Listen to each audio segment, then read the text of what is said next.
ಈ ವೆಹಿಕಲ್ನ ಕಾಸ್ಟ್ ಬಂದು 30 ರಿಂದ 40 ಲಕ್ಷವರೆಗೂ ಇದೆ. ಆದರೆ ಲೈಟ್ ಬಂದು 3 ಕಾಸ್ಗೂ ಬೆಲೆ ಇಲ್ಲ. ಕಂಪ್ನಿಯವರು ಹೈಬ್ರಿಡ್ ವೆಹಿಕಲ್ ಅಂತ ಮಲ್ಟಿ ಎಲ್ ಇಂಟ್ರೊಡ್ಯೂಸ್ ಮಾಡಿದ್ದಾರೆ. ಆದರೆ LED ಸ್ಟಿಪ್ ಎಷ್ಟು ಔಟ್ಪುಟ್ ಬರ್ತಾ ಇದೆ ಅಷ್ಟೇ ಔಟ್ಪುಟ್ ಬರ್ತಾ ಇದೆ. ಇಂಜಿನ್ ರಿಲಯಬಿಲಿಟಿ ಅಂತ ಬಂದರೆ ಟೊಯೋಟಾ ನಂಬರ್ 1. ಆದರೆ ಈ ವೆಹಿಕಲ್ ಅಲ್ಲಿ ಕೊಟ್ಟಿರೋ ಲೈಟ್ ಅಂತೂ waste. Headlight, sealed headlight, fog light, dummy fog light. Toyota engine ಅಂದ್ರೆ ರಿಲಯಬಿಲಿಟಿಗೆ ನಂಬರ್ 1. ಅದರಲ್ಲೂ ಇನೋವಾ ಐ ಕ್ರಾಸ್ ಅಂತೂ ಹೈಬ್ರಿಡ್ ವೆಹಿಕಲ್ 7 ಸೀಟರ್ ಅಲ್ಲಿ ಒಳ್ಳೆ ಮೈಲೇಜ್ ನ ಕೊಡುತ್ತೆ. ಆದ್ರೆ ಲೈಟ್ ಅಂತ ಬಂತು ಅಂತಂದ್ರೆ ಟೊಯೋಟಾದವರು ಯಾಕೆ ಈ ರೀತಿ ಮಲ್ಟಿ ಎಲ್ ಇಂಟ್ರೊಡ್ಯೂಸ್ ಮಾಡಿದಾರೆ ಅಂತ ಗೊತ್ತಿಲ್ಲ.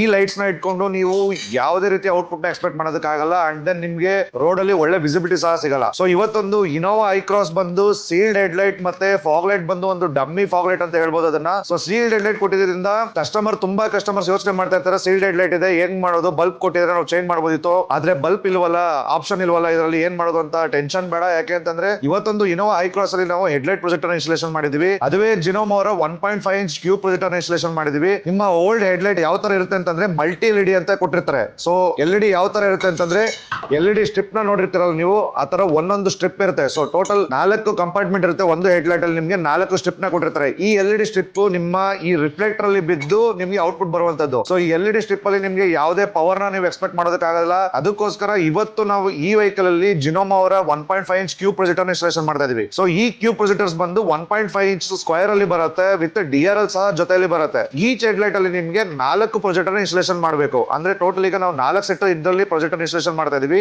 ಈಚ್ ಹೆಡ್ ಲೈಟ್ ಅಲ್ಲಿ ನಿಮ್ಗೆ 4 ಪ್ರೊಜೆಕ್ಟರ್ ಬರುತ್ತೆ. ಒಂದು ಪ್ರೊಜೆಕ್ಟರ್ ಬಂದು ನಿಮ್ಗೆ 40 ವ್ಯಾಟ್ಸ್ ಪ್ರೊಡ್ಯೂಸ್ ಮಾಡುತ್ತೆ. ಸೊ ಈಚ್ ಪ್ರೊಜೆಕ್ಟರ್ ಬಂದು 40 ವ್ಯಾಟ್ಸ್ ಪ್ರೊಡ್ಯೂಸ್ ಮಾಡೋದ್ರಿಂದ ನಿಮ್ಗೆ ಈಚ್ ಹೆಡ್ ಲೈಟ್ ಅಲ್ಲಿ ಬಂದು ಟೋಟಲ್ 4 ಪ್ರೊಜೆಕ್ಟರ್ ಕೂತ್ಕೊಳ್ಳೋದ್ರಿಂದ 160 ವಾಟ್ ನ ಪ್ರೊಡ್ಯೂಸ್ ಮಾಡುತ್ತೆ. ಅಂದ್ರೆ 2 ಹೆಡ್ ಲೈಟ್ ಇಂದ ನಿಮ್ಗೆ ಟೋಟಲ್ 320 ವಾಟ್ ನ ಪ್ರೊಡ್ಯೂಸ್ ಮಾಡುತ್ತೆ. ಅಂಡ್ ದೆನ್ ನಿಮ್ಗೆ 5500 ಕೆಲ್ವಿನ್ ಅಂದ್ರೆ ನಿಮ್ಗೆ ತುಂಬಾ ವೈಟ್ ಇಲ್ಲ, ಈ ಕಡೆ ವಾಮ್ ವೈಟ್ ಇಲ್ಲ, ಒಳ್ಳೆ ವಿಸಿಬಿಲಿಟಿ ಕೊಡುತ್ತೆ ಅಂತ ಹೇಳ್ಬೋದು. ಥ್ರೋ ಅಂತೂ ಈಸಿಲಿ ನಿಮ್ಗೆ ಒಂದು 500 600 ಮೀಟರ್ಸ್ ವರೆಗೂ ಥ್ರೋ ಸಹ ಕೊಡುತ್ತೆ. ಅಂಡ್ ದೆನ್ ಈ ಹೆಡ್ ಲೈಟ್ ಅಲ್ಲಿ ನೀವು ಏನೋ ಆಫ್ಟರ್ ಮಾರ್ಕೆಟ್ ಏನೋ ಮಾಡಿದಿರ ಅನ್ನೋ ತರನು ಯಾವುದು ವಿಸಿಬಿಲಿಟಿ ಬರೋದಿಲ್ಲ.